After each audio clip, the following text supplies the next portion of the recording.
Buenas noches.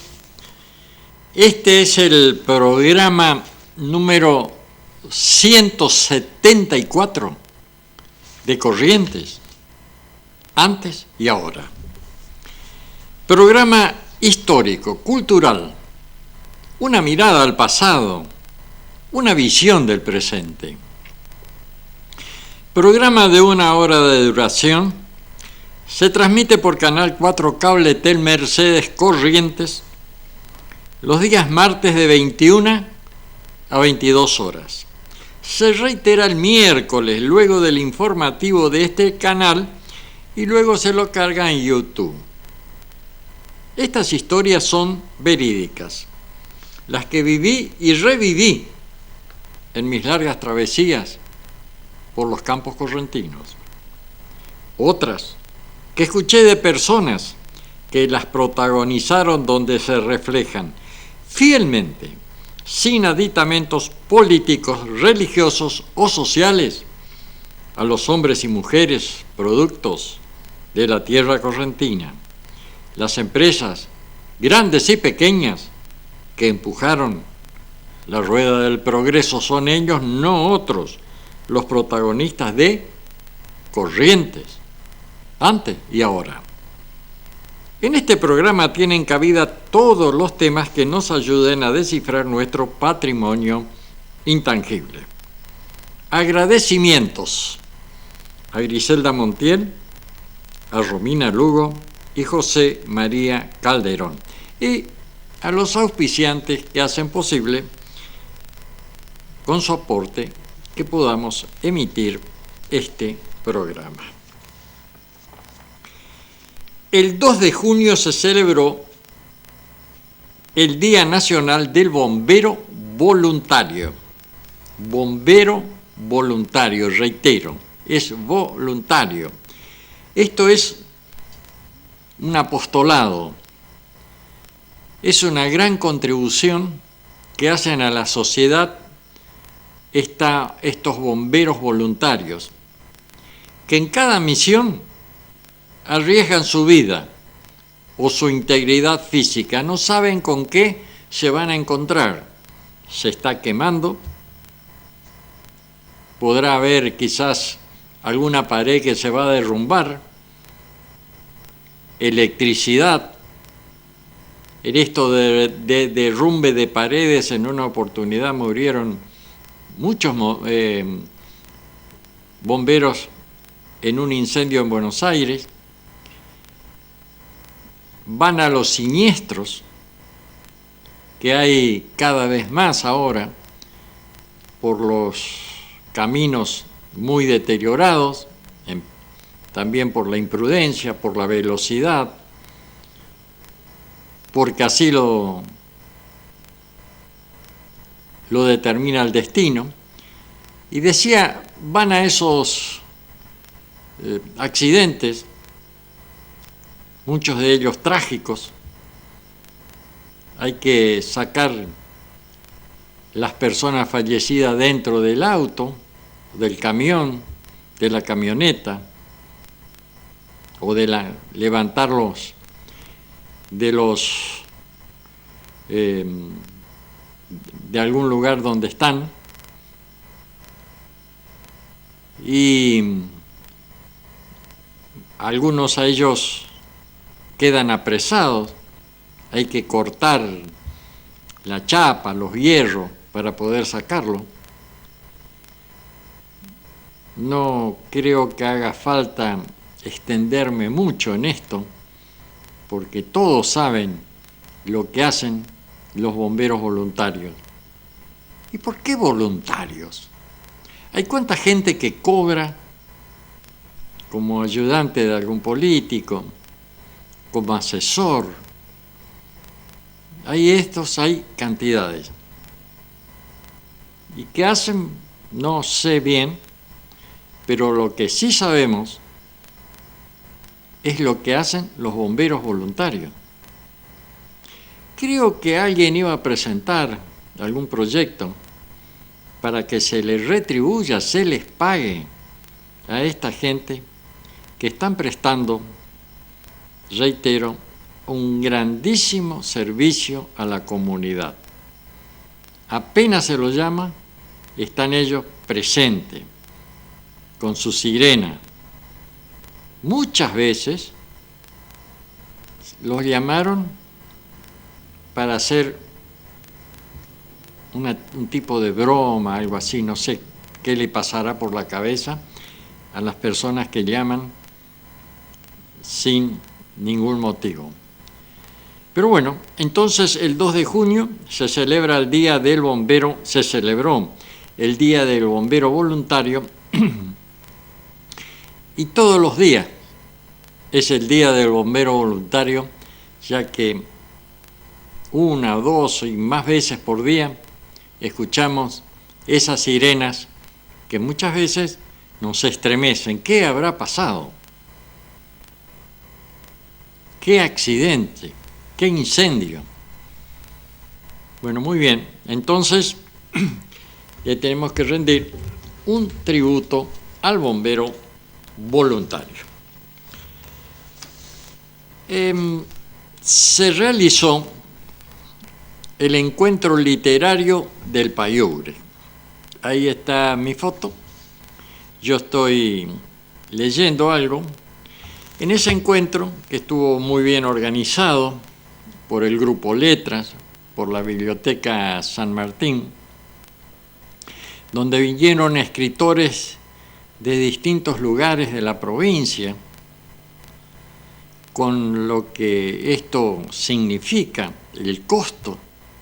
Había incluso un poeta que reside en España, yo no sé si él estaba por acá y vino, pero estuvo leyendo sus cosas, sus poemas, y entonces los escritores, tantos poetas, que eran mayoría, y algunos de que escribimos relatos, cuentos, novelas, también leímos nuestras cosas. Ceballo, un escritor muy conocido, con su voz ilustró un video sobre el Gaucho Gil. Juanchi Vallejo leyó sobre el Gaucho Gil de Avellanal. También hubo algunos poetas que tenían algunos versos sobre el Gaucho Gil. Entonces, yo, que me iba a tocar tipo 2:30 de la tarde, dije, bueno, yo también tengo un trabajo sobre el Gaucho. Mi primera novela fue una novela policial, luego sobre la guerra de Malvinas, esta novela que fue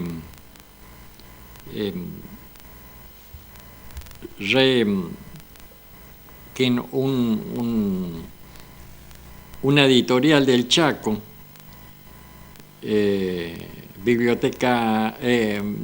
Librería La Paz, me solicitó si se le podía ceder los derechos de autor para ellos volver a imprimirla por los 40 años de Malvinas. Sí, obviamente le cedí. Ellos hicieron un muy lindo trabajo y lo presentaron también en Buenos Aires sobre la guerra de las Malvinas. Y yo, después entonces la tercera novela fue sobre el Gaucho Gil, santos, profetas, mártires, leyendas y creencias correntinas.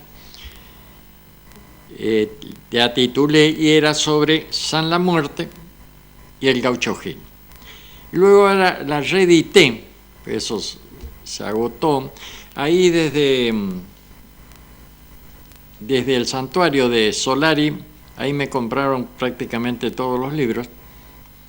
Y bueno, ahora la reedité, pero no como libro, porque es bastante oneroso, o muy oneroso es, editar un libro, lo que cobran las editoriales, a pesar que hacen precios y demás, es bastante oneroso. Entonces hice una edición de acá nomás, en fotocopia, y le agregué San la Muerte, el Gauchito Antonio Gil, Juanita Cabrera y la Pilarcita. Y leí lo que voy a leer a continuación, entonces, en el encuentro literario del Payugre.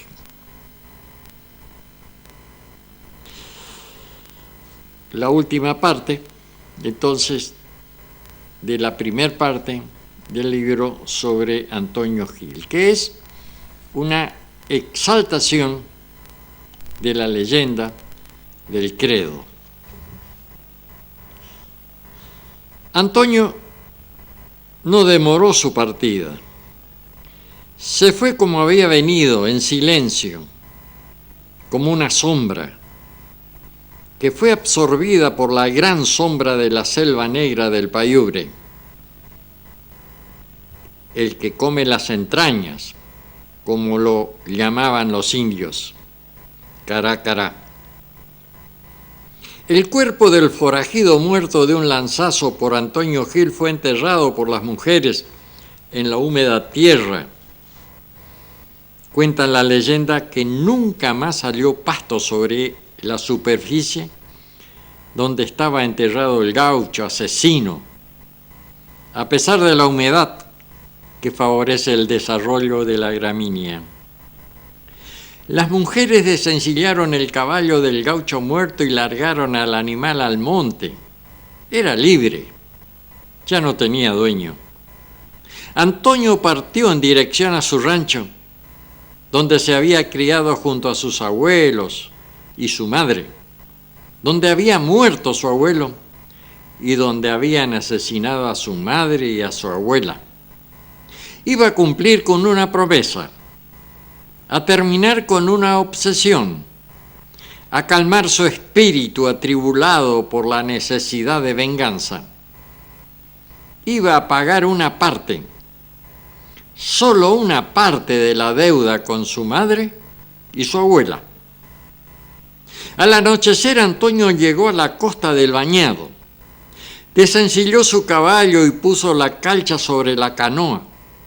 Luego, ayudado con el botador, avanzó entre los pirizales y la paja cortadera por las sendas marcadas. Eran caminos sinuosos en la espesura del Bañado del río corriente, que él conocía a la perfección, lo que le permitía avanzar con rapidez sin perder el rumbo. Su caballo marchaba junto a su canoa atado por el cabresto y el bozal. El animal, cuando encontraba un buen pasto, lo comía al pasar. Antonio realizaba movimientos lentos, sigilosos, con sus oídos atentos a cualquier ruido extraño. La noche llegó sobre los bañados y esteros como un manto inexpugnable. Las estrellas brillaban y la luna paseaba su encanto allá en las alturas, despertando envidia y admiración. La veían como una reina del cielo. Antonio parecía ver en la oscuridad, como si tuviera lentes infrarrojos. No necesitaba de la luz. La oscuridad era su luz. Las estrellas y la luna lo guiaban. Señales luminosas, indescifrables para algunos, de cuando en cuando surcaban el cielo. Antonio detenía la marcha para escuchar.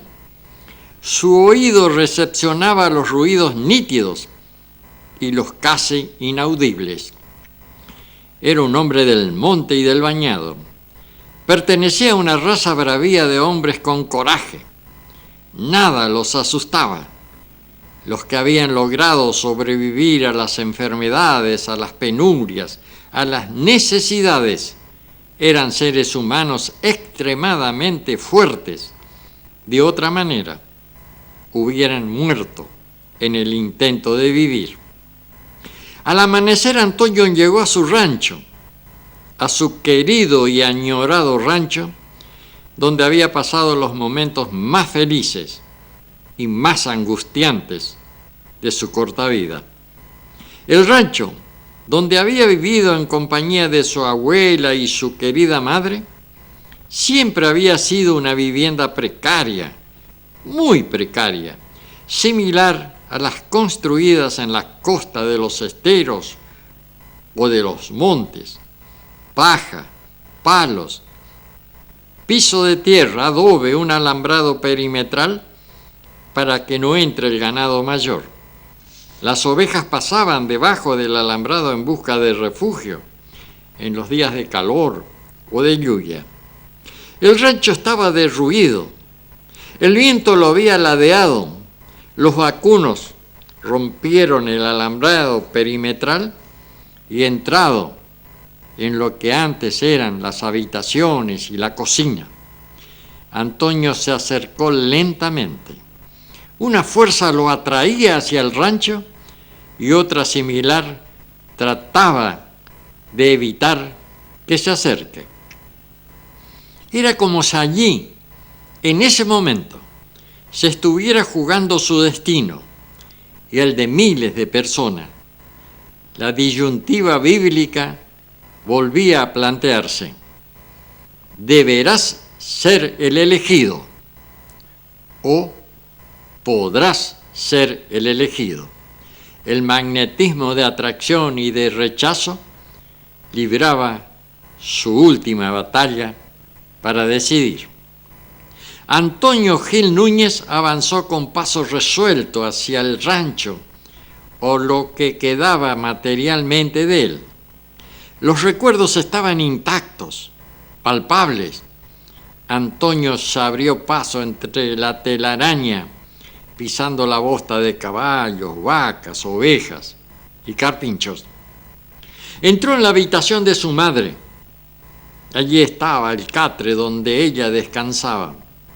Las bolsas, sábanas, el candil, la frazada tejida con lana de oveja cruda, el cajón que era una especie de mesa de luz, un mueble de rústicas tablas cortadas con el hacha.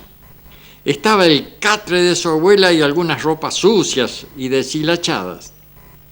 Por un momento el tiempo retrocedió, vertiginosamente, con angustiante premura. Antonio llamó a su madre: mamá, mamá. Antonio Gil se estremeció. No se podía mantener en pie. Los recuerdos lo sacudieron. Su madre lo llamaba: Antonio, Antonio, hijo. Estaba ahí. No había muerto. Estaba viva. También su abuela. Todo era como antes.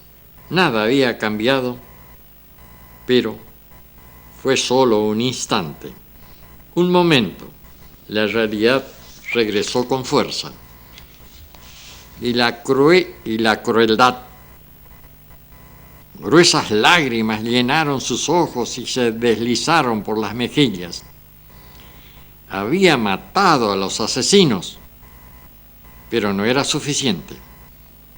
No era suficiente a su dolor. Nada era suficiente. Estaba allí incorporado a su cuerpo y a su espíritu. Antonio sacó el catre de su madre y de su abuela. Buscó una pala para cavar la blanda tierra. Encontró una pala nueva, sin uso.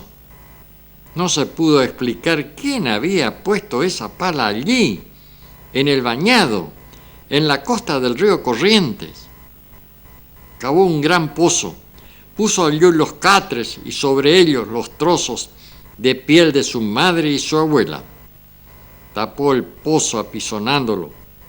Luego cavó otro pozo, mucho más pequeño, donde enterró la piel del asesino.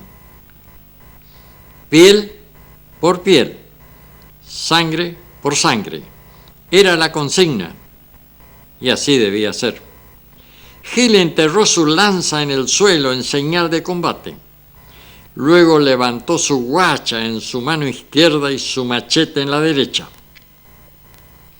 como una ofrenda de guerra al cielo, llamando a los espíritus de la guerra, que no tardaron en responder. Un extenso relámpago y un fortísimo trueno, seguido por el rugido de un yaguareté, como presagios de más combates, como el anuncio que la guerra había comenzado y ya no se detendría. Antonio parecía una estatua de carne y hueso, un apóstol de la justicia divina. Antonio caminó hacia el gran árbol.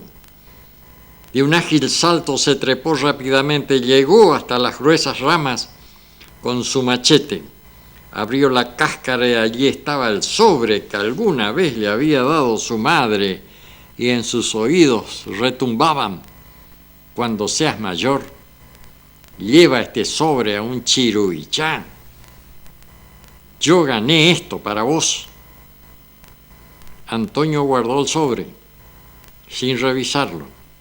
La creciente estaba por llegar. Siempre enviaba mensajes antes que el agua arribe. Los pobladores sabían con certeza cuando el río corriente iba a crecer. Los animales silvestres tomaban sus recaudos, algunos, como el tigre, emigraba a los campos más altos. Las aves construían nuevos nidos en los lugares donde no llegaba el agua. Era como un ritual que se repetía en el tiempo. Todo quedaría bajo el agua cristalina, algo salada del río corriente, que pondría un manto de olvido al pasado y daría inicio al efímero presente, que pronto quedaría también sumergido. Antonio guardó los papeles por los que habían sido ferozmente asesinadas su madre y su abuela. Papeles que parecían sin valor, pero él debía conservarlos a cualquier precio, como un tesoro, como una ofrenda al máximo sacrificio realizado por dos mujeres valientes en extremo. Esta ablación no era gratuita. Debían pagar los que ordenaron la masacre. Los relámpagos surcaban el cielo negro, cada vez con mayor frecuencia e intensidad. Los truenos apagados sacudían las estructuras de los embalsados. Eran como demonios de la noche que revoloteaban sobrecogiendo los espíritus y paradójicamente calmándolos, induciéndolos a la quietud para no ser detectados. La calma sepulcral, como un gigantesco sarcófago, preanunciaba la tormenta.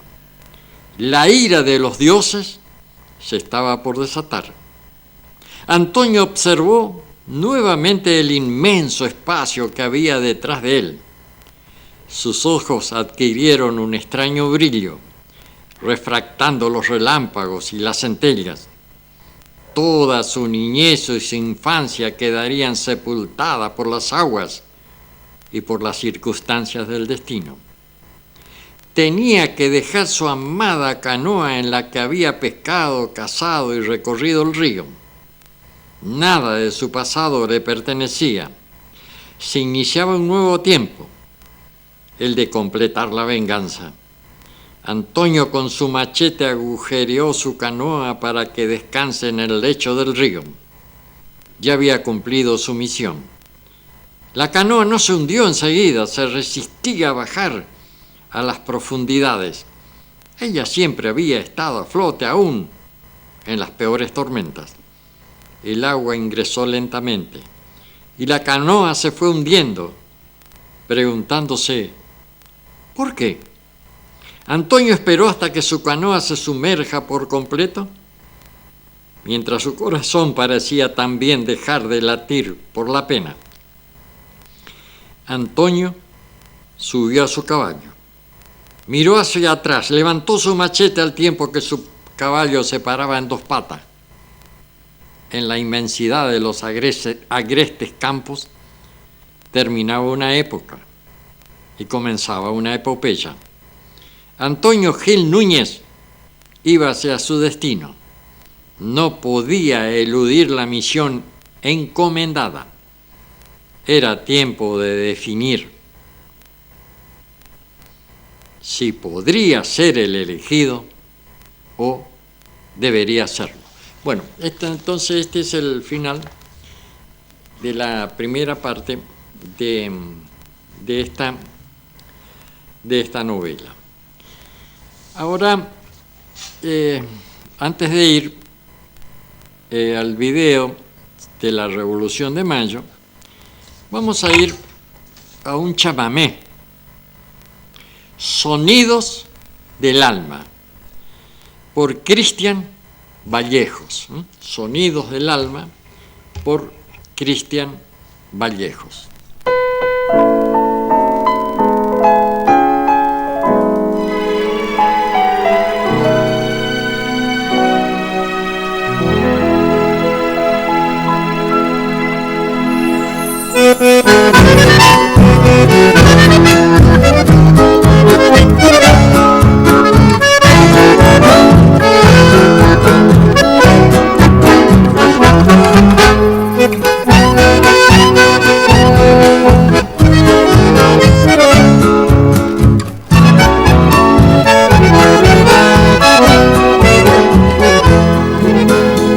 Lleva sonidos del alma y un misterioso compás donde nacen melodías o alguna voz que al cantar expresa su sentimiento, buscando hacerse escuchar. Lo que dice mi instrumento tiene idioma universal. Son sonidos que enamoran al viento, al río y al mar. Y transitando la noche, besa la luna al pasar. Con brisas de dulces notas hace al lucero brillar, y el cuarají que se asoma con su rojizo mirar pinta el paisaje más bello que aún puedas imaginar. Cuando suena una canción a través de la nostalgia, nos va acariciando el alma y nos acorta distancias. A veces invita al baile o al recuerdo de una guaina. Lo que dice mi instrumento no sé expresarlo en palabras. Lleva sonidos del alma y un misterioso compás, recordando a la familia o ese amor que ya no está. Tu sonido es la carencia a ese amigo que se va. Lo que dice mi silencio solo vos podrás contar. Son sonidos que enamoran al viento, al río y al mar. Y transitando la noche, besa la luna al pasar. Con brisas de dulces notas hace al lucero brillar, y el guarají que se asoma con su rojizo mirar pinta el paisaje más bello que aún puedas imaginar.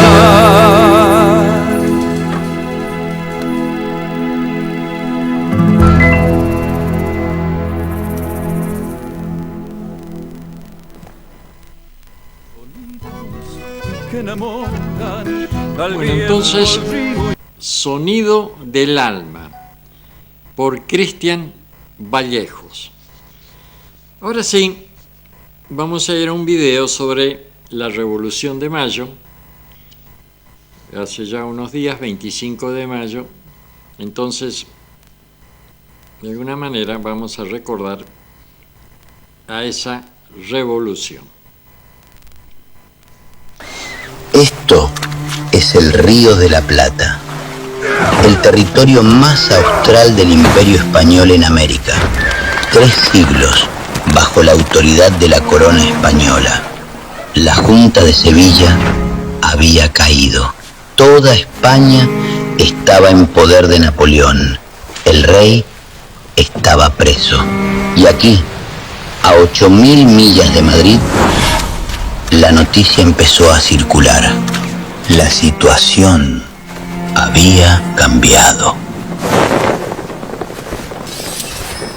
Nos enseñaron que todo empezó en mayo. No fue así. Antes de 1810 ya había habido levantamientos contra el poder español. Túpac Amaru II se había rebelado en el Perú 30 años antes. Fue ejecutado. Pero las ideas siguieron circulando por América. Un año antes, en Chuquisaca, también hubo una rebelión y fue reprimida. Cuando llegó mayo, el conflicto ya existía. Estas tierras tenían rey y tenían virrey. La autoridad política dependía de la corona española. El comercio, los impuestos y las decisiones importantes pasaban por el gobierno colonial. Todo estaba organizado alrededor de ese poder. Pero el rey ya no estaba y el sistema seguía funcionando igual. Si esperamos a que el cabildo actúe solo, no vamos a llegar a ningún lado. Ellos van a hacer lo que hicieron siempre: esperar instrucciones del virrey. Y si nos movemos sin el cabildo, somos insurgentes. Nos van a colgar en la plaza y van a tener razón legal para hacerlo. El cabildo tiene que cedernos el poder. Si lo tomamos por la fuerza, somos insurgentes. Si el cabildo nos lo entrega, somos legítimos. Y para que el cabildo nos lo entregue, primero tiene que entender que no tiene otra opción. No se discutía solamente quién gobernaba, también se discutía el control del comercio y del puerto. Y se discutía otra cosa más. Si en España se habían formado juntas de gobierno en ausencia del rey, muchos creían que Buenos Aires podía hacer lo mismo. La pregunta era si podían gobernarse solos. Necesito que me confirmen el apoyo de sus regimientos. Un pronunciamiento claro. ¿Puedo contar con sus tropas? Señor virrey. En enero del año 9, cuando le ofrecimos ese respaldo, España aún existía como gobierno. Hoy, sus provincias están bajo el invasor. La junta que lo nombró a usted ya no existe. El pueblo es el que confiere la autoridad. Y ese pueblo, señor, ya no le confiere la suya. El virrey ya no buscaba imponer autoridad. Necesitaba conservar el apoyo militar, pero los oficiales ya habían tomado posición.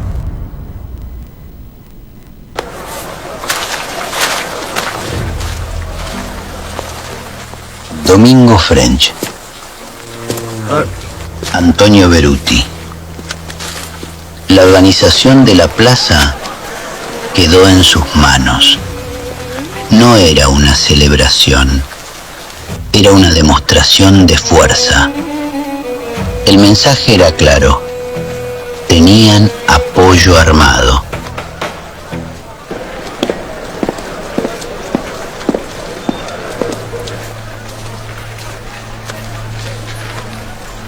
El acceso al cabildo no fue neutral. Algunos podían entrar, otros no. Los accesos estaban controlados por hombres de French y Beruti. Pase. La votación empezó antes de la sesión. No solamente no hay por qué hacer novedad con el virrey, y aun cuando no quedase parte alguna de España que no estuviere subyugada, los españoles en América deben reasumir el mando, y solo podría pasar a manos de los hijos del país cuando no quedase un solo español en él.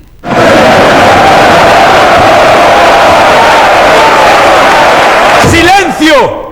El sistema colonial defendía su continuidad y lo decía abiertamente. Desde que el señor infante don Antonio salió de Madrid, caducó el gobierno soberano de España. Con la disolución de la Junta Central, esa caducidad es total.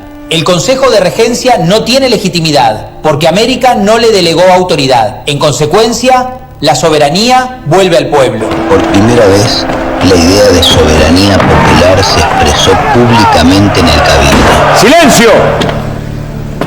Buenos Aires es una parte del virreinato. Solo una parte. Potosí, Córdoba, Asunción, Montevideo. Esas ciudades tienen los mismos derechos que esta. Nada puede resolverse aquí sin consultarlas.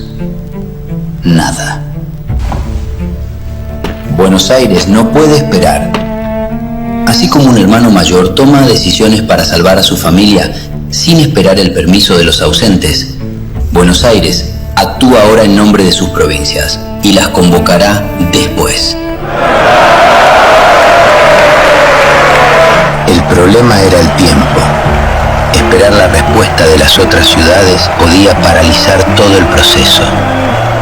Ese argumento permitió avanzar sin consultar primero al resto del virreinato. ¡En contra! Horas después, llegó la votación. ¡En contra!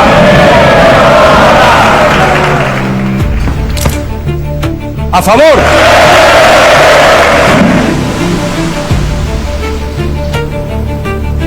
A favor. ¡En contra!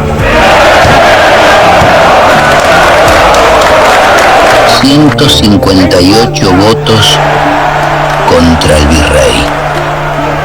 67 a favor. Creímos que la discusión estaba terminada. El Cabildo aceptó destituir al virrey, pero propuso una junta encabezada por Cisneros con representantes españoles y criollos. El objetivo era mantener el control político sin cambiar la estructura del poder. Era una maniobra política. Intentaban evitar una ruptura definitiva con el sistema colonial.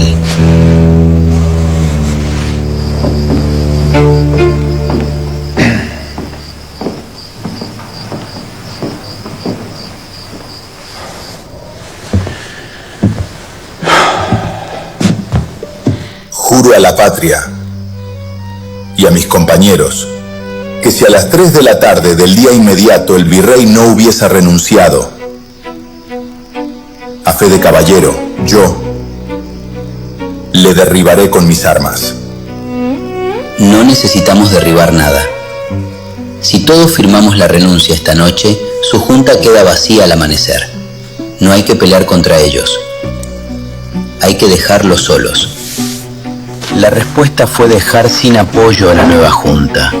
Si todos renunciaban, el proyecto quedaba vacío. El pueblo quiere saber qué se trata.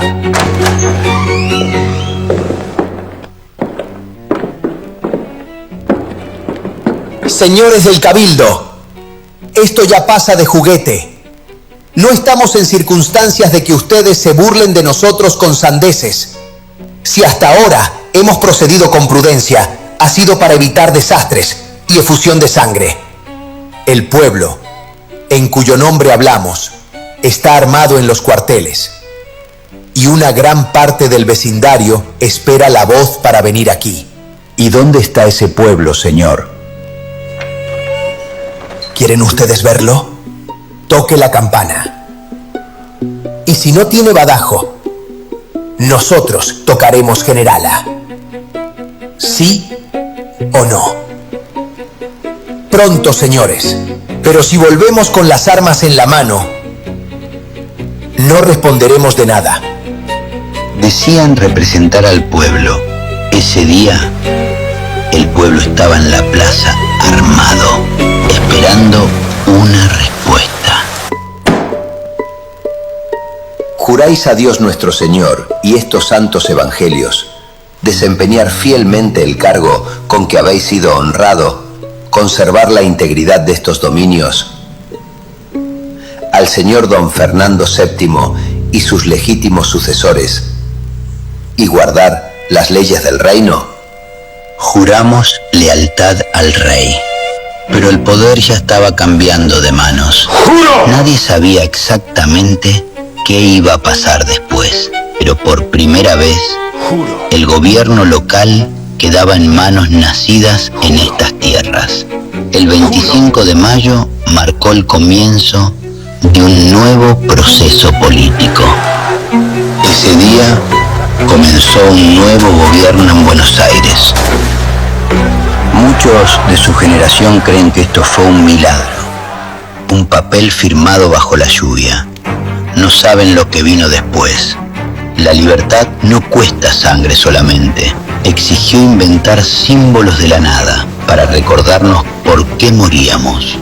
Exigió quemar nuestras propias casas y nuestras cosechas para no dejarle nada al invasor.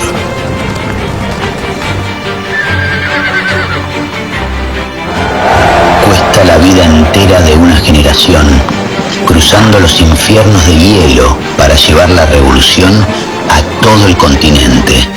Nosotros fuimos la pluma y ustedes son el país que sobrevivió a la espada.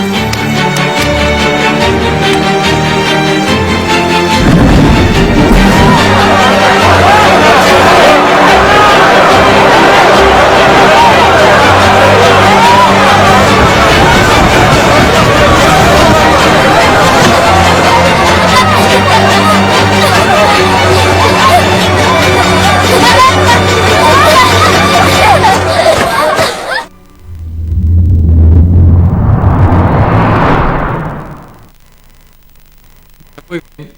Esto fue entonces evolución. Vamos a ir a Autito. Cuando la diversión era los autitos chocadores, entre otras. Estaba muy extendido esto, estaban en los parques de diversiones, donde los chicos manejaban estos autitos que chocaban, y también jóvenes e incluso gente mayor se divertía con estos autitos. Este es el recuerdo de nuestras infancias, del tiempo que ya pasó. No sé si habrá todavía este tipo de diversión de los autitos chocadores. Obviamente se chocaban, pero no de ninguna manera eran choques violentos, sino era una forma entonces de distenderse, de pasar el rato.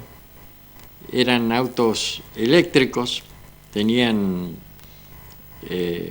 estaban conectados tipo como eran los tranvías, los trolebuses, y entonces estas pistas estaban bastante difundidas, y había entonces en varios lugares, y la gente hacía cola esperando el turno para entonces subir a uno de estos autitos chocadores.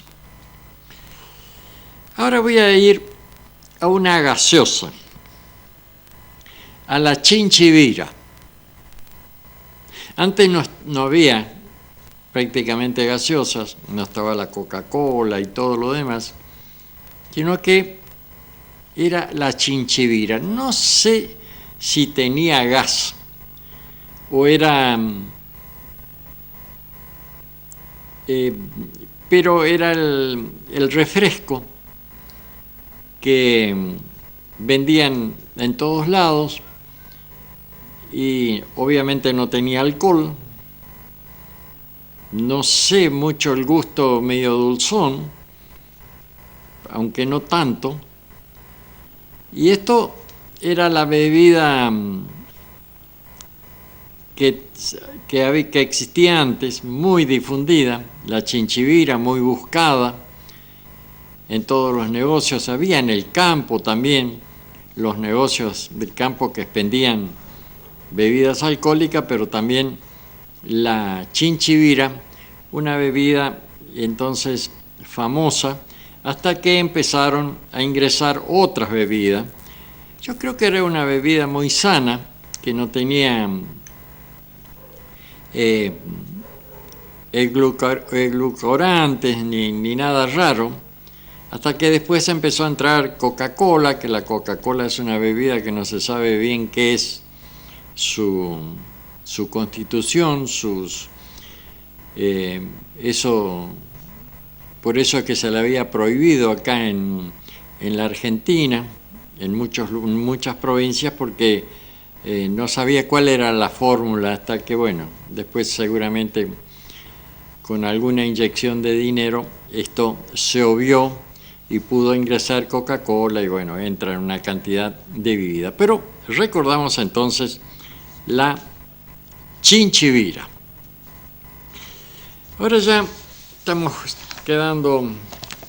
finalizando este programa, entonces voy a finalizar la lectura de Bonifacio y la Yaguareté. A Bonifacio el miedo no lo paralizaba y sí lo empujaba. Bonifacio logró treparse hasta lo más alto de la palma que se bamboleaba por el viento. La Yaguareté no tardó en llegar con uno de sus cachorros y al comprobar que no estaba su presa, lanzó un fortísimo rugido de ira. Fue como si la tierra del inmenso campo se partiera en varios pedazos. El furioso animal trató de treparse en la palmera, pero como no tenía dónde prender sus garras, era completamente lisa, no pudo subir. El peso del animal conspiraba contra las intenciones de treparse. Volvió a rugir con fuerza inusitada. El rugido penetró en el bosque y atemorizó a los animales silvestres, que buscaron refugio en sus cuevas o en los árboles. El rugido despertó a los peones de la estanzuela, que arma en mano comenzaron a buscar de dónde provenían esos rugidos tan intensos. La Yaguareté comenzó a cavar para hacer caer la palmera, al tiempo que daba ágiles saltos para voltear a su presa. Bonifacio, acurrucado en la parte más alta de la palmera, se aferraba con fuerza para no ser derribado por la bestia enfurecida. No pensaba. El terror había vencido al miedo, interiormente estaba paralizado y procedía como un autómata. Solo buscaba proteger su vida, respiraba con algo de agitación solo para no caer. La palmera se agitaba, se movía como si un gran viento la sacudiera. La espantosa muerte estaba muy cerca. La palmera comenzó a ceder y más. Bonifacio cerró los ojos. La palmera cedió y comenzó a caer. Bonifacio cerró los ojos.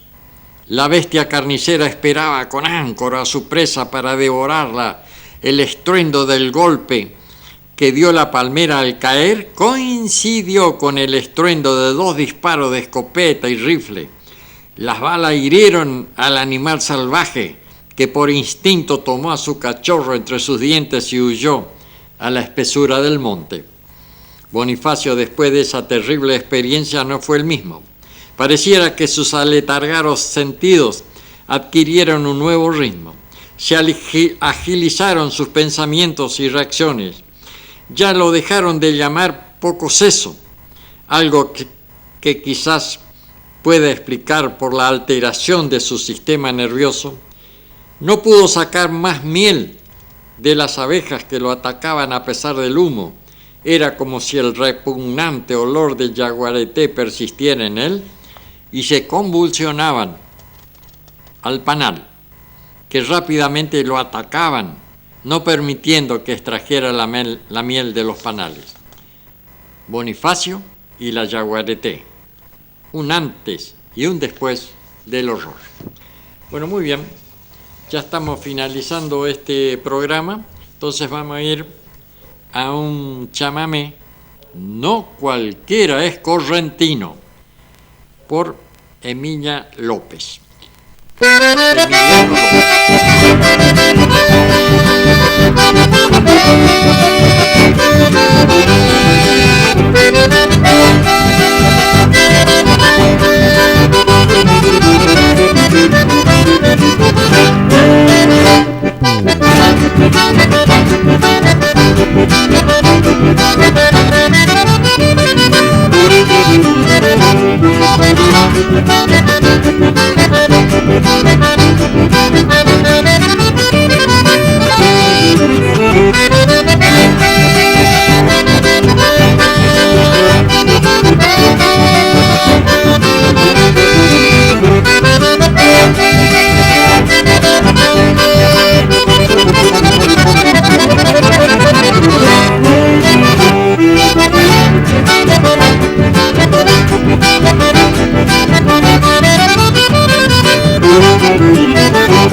No cualquiera es correntino.